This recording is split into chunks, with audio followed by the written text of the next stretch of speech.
안녕하세요. 만나러 만나TV 레디컬 5번째 시간입니다. 오늘은 세상에 뛰어들어 제자 삼는 공동체. 제목이 아주 그냥 가슴을 요동치게 합니다. 지난 시간에 우리는 하나님께서 그리스도인에게 축복을 주시는 이유는 모든 민족에게 주님의 영광을 드러내게 하기 위함이다 라는 것을 우리가 나누었습니다. 그렇다면 어떻게 그분의 영광을 열방에 전할 것인가에 대해서 오늘 나누어 보도록 하겠습니다. 저 역시 일본 사역을 하면서 어떻게 하면 이 빠른 시간에 많은 사람들에게 복음을 전할 수 있을까 무척 많은 고민을 했었습니다. 전도지 팜프렛을 만들어 하루에 수백 장씩 그냥 수만 장을 집집마다 돌리기도 했고요. 말씀 테이프, CD를 만들어가지고 무상으로 막 길거리에서 나눠지기도 했죠.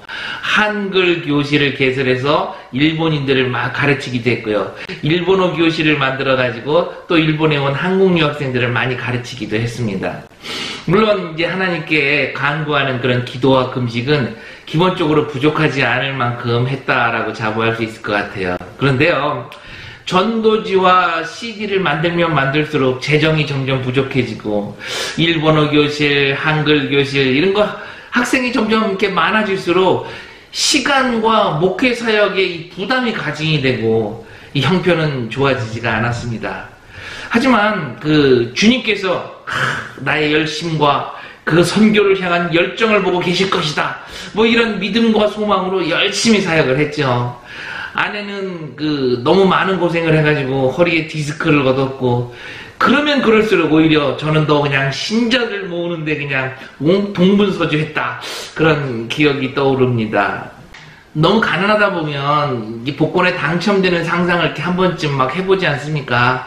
그런 것처럼 저도 그냥 사역에 너무나 진전이 없으니까 일본에 내가 있는 이 교회에 한국의 유명한 배우 윤사마나 최지우 희매 같은 사람들, 이병헌 같은 사람들이 우리 교회 한 번만 와주면 금세 부흥이 될 텐데 이런 어처구니 없는 생각까지 하게 되더라고요. 바자회도 해보고 선교지에서 할 수 있는 것들은 거의 다 해보면서 오직 교회 부흥에만 매달렸죠. 어떻게 하면 사람들을 좀 많이 끌어모을 수 있을까? 그냥 자나깨나 그 생각만 했던 거죠. 그런데요, 예수님의 생각과 방법은 저와 달랐습니다. 저는 많은 사람들이 모이기를 원했지만 예수님은 소수의 사람들만을 찾아다녔다라는 거죠. 예수님은 거대한 혁명을 주도하셨지만 대형이나 다수를 추구하지 않으셨다. 오히려 주님의 혁명적인 사역은 소수를 중심으로 돌아갔다. 지체 높은 이들을 끌어들이는 일에 관심을 두지 않고 몇몇 사람들을 선택하는 데 초점을 맞추셨다는 것이다. 역사의 흐름을 바꾸는 작업을 하면서도 의도적으로 지위, 신분, 갈채, 인기 따위를 멀리하셨다. 예수님은 제자들을 위해 공생애를 사셨다 해도 지나치지 않는다.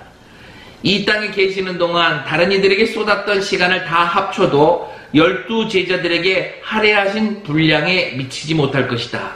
생각할수록 놀라운 대목이다. 그나마도 하나를 잃어버리고 겨우 11명이 남았다. 예수님이 시작하신 그 엄청난 사역을 그토록 적은 인원에게 맡기신 것이다. 예수님은 공생의 대부분을 11제자에게 쏟아 부으신 뒤에 자, 이제 가서 다른 이들에게 똑같이 해주어라 라고 말씀하신 것이다. 제자 삼기, 이것이 그리스도의 대전략이었다. 세상을 바꾸는 하나님의 가장 좋은 도구는 지위도, 신분도, 재력도, 교회 프로그램도 아니다라는 거죠. 그렇다고 모든 것을 다 주님께 그냥 맡겨드리면 된다 하면서 기도만 하라 이런 것은 절대 아닙니다. 예수님이 11명의 제자를 만드신 것처럼 그리스도를 통해서 철저하게 변화된 사람을 만드는 것이 바로 하나님의 방법이다라는 것이죠. 제자는 어느 일반 교회에서 만들어진 프로그램처럼 몇 주간의 교육으로 인해서 대량 생산되어지는 것은 아닙니다. 책 한 권의 강의, 그리고 무슨 교육으로 만들어지는 것이 아니라 관계 속에서 만들어내야 된다라는 것이죠. 데이브 플랫 목사님은 이렇게 기술했습니다.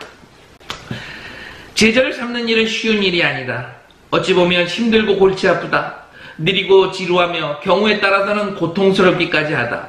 관계를 기본으로 하는 과정이기 때문이다. 예수님은 힘들이지 않고 그대로 따라가기만 하면 저절로 그분의 영광을 드러낼 수 있는 공식을 주시지 않았다. 인간을 맡기시며 이렇게 말씀하셨다. 이들을 위해 살아라. 사랑하고 섬기고 인도해라. 나를 따르도록 이끌어라. 그렇게 하면 땅 끝까지 복음을 전하게 될 것이다. 마태복음 28장 18절로 20절은 이렇게 씌어져 있습니다. 예수께서 나와 말씀하여 이르시되 하늘과 땅의 모든 권세를 너에게 주었으니 그러므로 너희는 가서 모든 민족으로 세자를 삼아 아버지와 아들과 성령의 이름으로 세례를 베풀고 내가 너희에게 분부한 모든 것을 가르쳐 지키게 하라. 내가 세상 끝난 날까지 너희와 항상 함께 있으리라 하시니라. 할렐루야. 가서 제자 삼으라. 아버지와 아들과 성령의 이름으로 세례를 주어라. 모두 가르쳐 지키게 하라. 이것이 주님의 마지막 명령인 것입니다. 제자를 삼는 일은 프로그램이나 이벤트가 아니라 관계의 문제인 것입니다. 복음을 전하며 생명을 나누게 되는 것이 제자화의 핵심이다. 그리스도의 생명을 공유하라. 그러면 그들은 세례를 받기 위해 나올 것이다. 복음을 전하고 세례를 주는 일은요, 제자를 삼는데 꼭 필요한 결정적인 요소입니다. 거기에 한 가지를 더 추구한다면 가르침이 있어야 합니다. 그런데 이제 가르침이다 그러면 무슨 강의실이 떠오르고 두꺼운 책이 먼저 떠오르는데, 여기서 이제 저자가 말하는 가르침은 교실이나 강의실이 아닌 삶 속에서 먼저 된 자로서의 모습을 보이라라는 것입니다. 저자는 크리스찬을 분류했는데요. 제자 삼는 그리스도인과 박제된 그리스도인, 이렇게 두 가지로 분류를 했습니다. 제자 삼는 그리스도인은 복음을 전하고 세례를 주고 그리스도의 말씀을 가르친 후에 다른 이들의 삶에도 똑같은 역사가 일어나도록 만드는 일, 그렇게 막 인도하는 일, 그렇게 예수님의 명령에 순종하는 그리스도인, 이들을 제자 삼는 그리스도인이라고 얘기를 했죠. 그럼 박제된 그리스도인은 어떤 사람이냐? 예배당 건물, 그리고 예배당에서 배우는 그 선하게 살라는 윤리적인 가르침 속에 완전히 고립된 이들을 얘기하는 것이죠. 좀 더 구체적으로 말해볼까요? 온 교인이 들어갈 만큼 거대한 건물을 짓는 것이 그들의 성공이라고 얘기를 하죠. 선한 사람이 되려면 어떻게 해야 되느냐? 더러운 세상과 피해야 한다. 그리스도인들은 거룩한 사람이기 때문에 세상에 뛰어들어서는 안 된다. 이런 생각들을 하고 있죠. 구원받기 전에 자기가 살았던 그런 세상을 변화시키는데 거의 관심을 두지 않고 그냥 남들이 볼 때 괜찮은 사람들, 남들이 볼 때 선한 사람들, 이렇게 인정받는 모습으로 지내는 모습들. 제자 삼는 그리스도인들은요, 교회 안의 숫자보다는 세상에서 얼마나 많은 사람을 제자로 만드는가를 성공과 실패로 가늠하는 것입니다.